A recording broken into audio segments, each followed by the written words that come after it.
Greetings and welcome. I'm Skald, the dragon, and today we're going to talk about the Norse afterlife.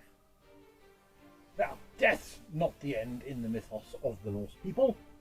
Ragnarok is the end. Well, it's also a beginning, but that's a completely different story. Hello? Oh, it's you. Wonderful. So what happens when they die? Well, the common opinion is you go to one of two places. Either to Valhalla, to fight and feast with all the best warriors, or to hell, where you don't have a very nice time. It's a little bit more complicated than that, and a lot of the information just doesn't exist anymore, or has been corrupted by later writers to fit in with their beliefs. So, who goes to Valhalla? And what do you do in Valhalla? Well, you have a big battle, and then the Valkyrie, they come down and they select the bravest and the best from the fallen warriors, and they take them up to the gods. Then Freya selects the one she wants, and the other half go to Valhalla. Well, as to what they do in Valhalla, pretty much they fight, they die, they fight, they die, repeating this every single day. Well, in the evenings they then get up and feast and drink on magic boar stew, and they drink mead. Oh. So, no chance of a cup of tea and a nice cream bun then? No, the information from the sagas is limited. We know Odin has a boar called Sethrimnir, and that's killed every day to make the stew and then brought back to life just to be killed again the next day. And the mead they drink, well, that comes from a giant cauldron, which is filled from the udders of the great goat Hydrun. That's one handy boar. Yes, well, several animals in Norse mythology are killed, eaten, brought back to life the following day. It's quite common, really. So, you fight, you die, you have dinner with a drink. Not bad. Sounds like a party at Mew's place. That's only half the warriors. What about the others? Freyas lot? Well, they go to her field. It's called Folkvang, and similar things happen there as happen in Valhalla, though it is mentioned that her hall has enough seats for all the fallen. So I'm guessing when they're done fighting, they go to her hall and feast. Pretty much the same as Valhalla. So why have two halls if they do the same thing? It's quite possible there were halls for all of the gods, and they took the pick of the dead to their halls, but this is only a possibility as there is insufficient information for us to work from. Are any other halls mentioned?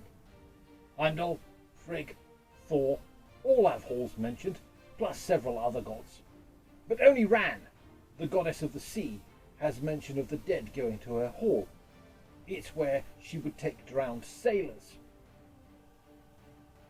Well, that's not too bad. Her husband brews all the beer for the gods. I doubt somebody who has drowned wants a drink. Fair play. So, only the best warriors. Well, that's not much of a decent chat. Oh, look at my shiny axe, Olaf. I can't, Olaf. It's in my head. Really?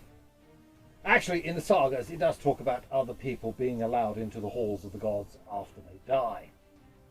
Handy.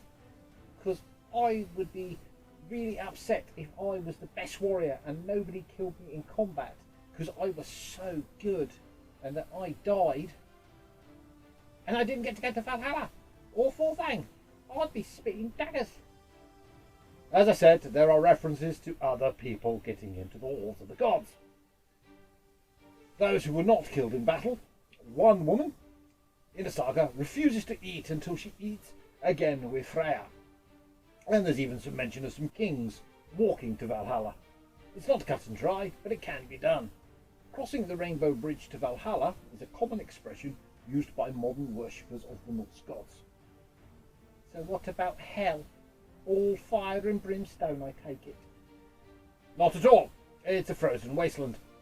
We only have the writings, as I've said, in the Eddas and the Sagas, which were written by Christians.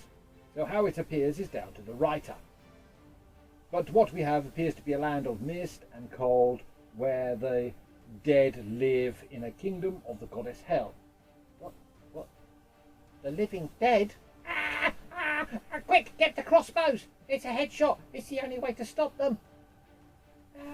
Not that kind of dead. You've been watching television again, haven't you? Might have been. No, these are just the people not chosen to go to the other places. Mostly they will continue doing what they did in life. They're just now residents of Niflheim. All of the warriors that end up in Hell's Kingdom just go on battling forevermore, never stopping, until they're called to fight on in Ragnarok, where they'll battle the god and their army of undead heroes. That's one huge kingdom after all that amount of dead people in it. Yes, lots of dead people, but they still divide the land up. Hell has a hall, holds a feast there. Balder, the Shining One. He was killed by his own brother Hod, the Blind, who was then killed by the other gods. Even though it was all Loki's fault. Isn't it always? Well, Balder sits as an honoured guest at a feast in Hell's Hall. And then there's a great ship, made of the fingers and toenails of the dead. Nagvar.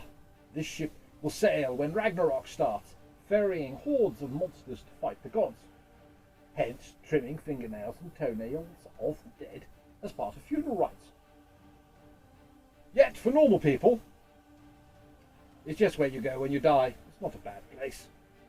Unless you're a naughty person. Not everybody is happy in hell. Oathbreakers, murderers, adulterers, well, they're sent to Nastron, where the dragon Nidhogg chews on their corpses. It's really nice work if you can get it. Murderers, like Vikings coming ashore and killing people and taking their stuff. No, that's raiding, that's different. Their definition for murder was a lot different to today. I'll make a note of that. You do have to remember that the Eddas weren't written in the 13th century, and a lot of the information was coloured by the times that they were written in. We're not romanticising Vikings or their way of life. This is just basic information we have, only with this one interpretation. So is that it then?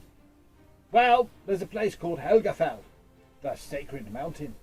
It's a nice friendly place, very warm, filled with merriment. Here the dead would be reunited with their loved ones. It's a charming sounding place. There's even a mountain with the same name in Iceland. It is said that the mountain is so holy you could not look upon it without washing your face first. Nice. Well, that's as best as I can explain it to you. After all, people die. They might believe their spirits travel somewhere. Well, there's worse places you could end up. But no cups of tea or cream buns. Go to hell then. If you can get past the Garm. He likes cream buns. What? No, bad doggy. No cream buns, they're all mine. Well, I hope you found that useful. Please hit like and subscribe. Leave a comment if you have a question or just want to say something. Until next time, toodles. Bye bye.